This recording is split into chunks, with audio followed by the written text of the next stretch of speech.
Picture this. It's morning. You're standing in your kitchen, kettle on, reaching for the same cup of coffee you've had every day for 30 years. And somewhere in the back of your mind you're wondering, is there something else I could be drinking that would actually help my blood pressure? Turns out, yes, there is. And some of these work faster than you'd expect. I'm Dr. Blackwell, and today I'm ranking 9 drinks that research suggests can help lower blood pressure naturally. Not gimmicky detox teas. Not overpriced juice cleanses. Real beverages backed by real science. Some of them are probably already in your kitchen. But before we get into the list, a quick heads up. If you're on blood pressure medication, one of these drinks can cause a dangerous interaction. I'll flag it clearly when we get there. So stay with me. Let's start. Number 9, cardamom tea. Cardamom is a spice most people associate with Indian cooking, but it's been used to make tea for centuries. And one small study found that drinking cardamom tea regularly helped lower both systolic and diastolic blood pressure. Researchers also noted it may help reduce the risk of blood clots. Now, the evidence here is preliminary. We're talking about a small study, not a massive clinical trial. So think of this as a promising addition, not a proven treatment. But if you enjoy warm spice teas, cardamom is a great option to rotate in. Number 8, black tea. After water, tea is the most commonly consumed drink on the planet. Black tea differs from green tea because the leaves are fermented, which changes the chemical profile. But the blood pressure benefits are similar. Research has shown that regular black tea consumption can modestly reduce blood pressure. The active compounds may work by relaxing the muscles in your blood vessel walls, reducing certain hormones that raise blood pressure, and increasing nitric oxide, which opens up your arteries. A cup or 2 a day is reasonable. Just watch the caffeine if you're sensitive to it. Number 7, green tea. People have been drinking green tea for centuries, both for enjoyment and for its health properties. A research review from 2023 found that drinking green tea daily lowered both systolic and diastolic blood pressure. Here's the caveat: that review mostly looked at healthy people who didn't already have hypertension.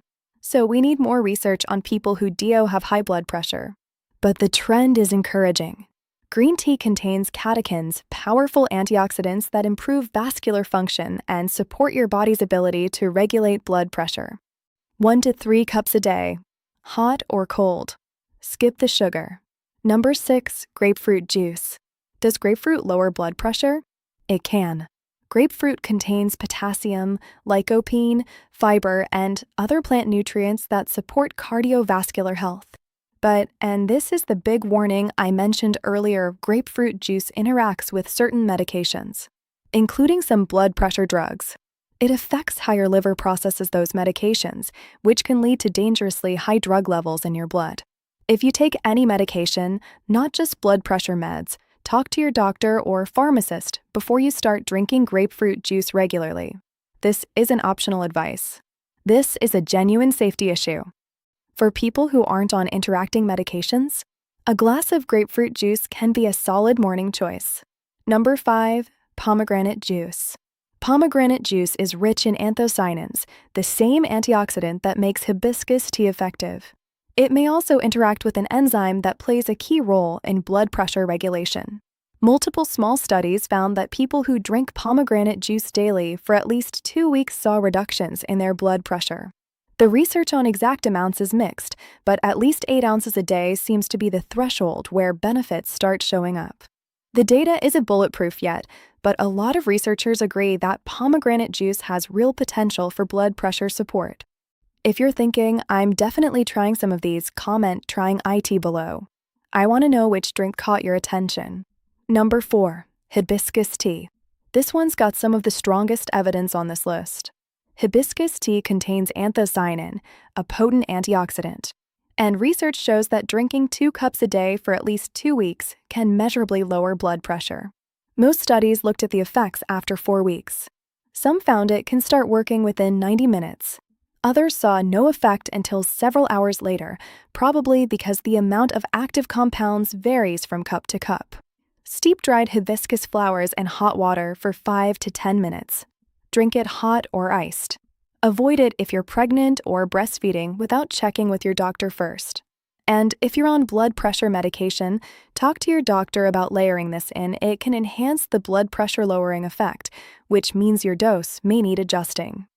Number 3, tomato juice. Tomatoes are loaded with lycopene, one of nature's most powerful antioxidants.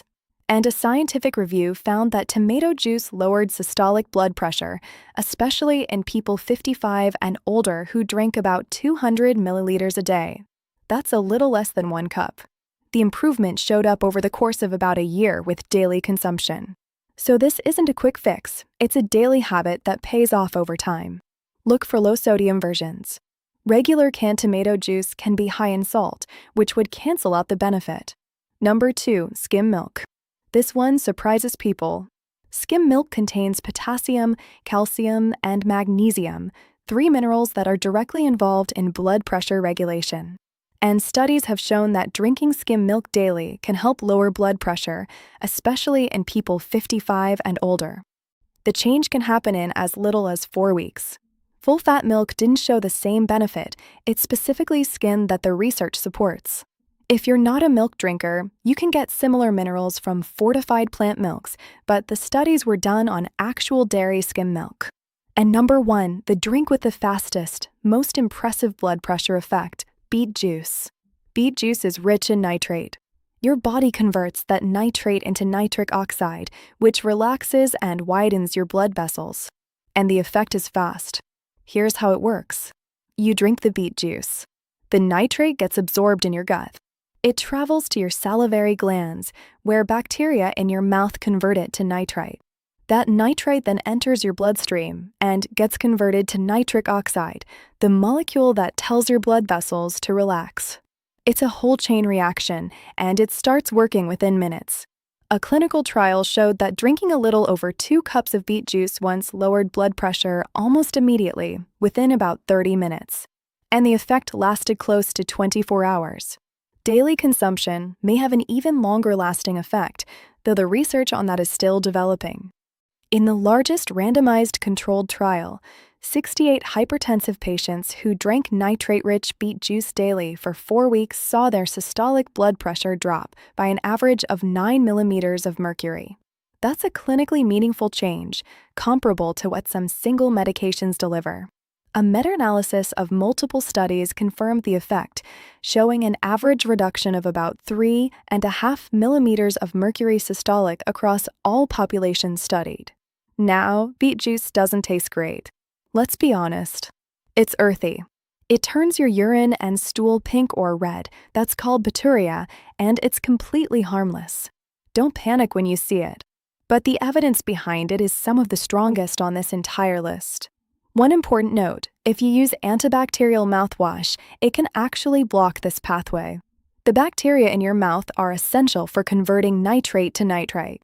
Kill those bacteria with mouthwash, and you reduce the blood pressure benefit. Something to keep in mind. All right, a few things I want you to walk away with. First, none of these drinks are magic. They work best as part of a broader strategy that includes diet, exercise, stress management, and working with your doctor. Second, there are drinks to avoid if you have high blood pressure. Alcohol and energy drinks are the big ones. Both can spike your numbers. If you drink alcohol, keep it moderate, 1 drink a day for women, 2 for men. And third, bring this to your next appointment. Talk to your doctor about which of these makes sense for your situation, especially if you're on medication. Some of these drinks, like grapefruit juice, need to be cleared by your provider first. Others, like hibiscus tea and beet juice, may affect your medication dose. Now look, that's the general protocol. But your body isn't general. VIP members get personalized answers about which drinks and habits make sense for their specific health situation. And Ultimate members get a full video built around their personal health picture. Links are in the description. If this was genuinely useful, Super Thanks highlights your comment so my team can follow up. The best outcomes happen when you and your doctor are on the same team. Print this list. Save this video. Bring it to your next visit. That conversation is where the real progress happens. If someone you care about would benefit from this, send it their way. That's the whole reason I do this. Tell me where you are. Comment "Just learned this" if any of these were new to you, already drinking IT if you're ahead of the game, or adding to my routine if you're making a change. See you next time.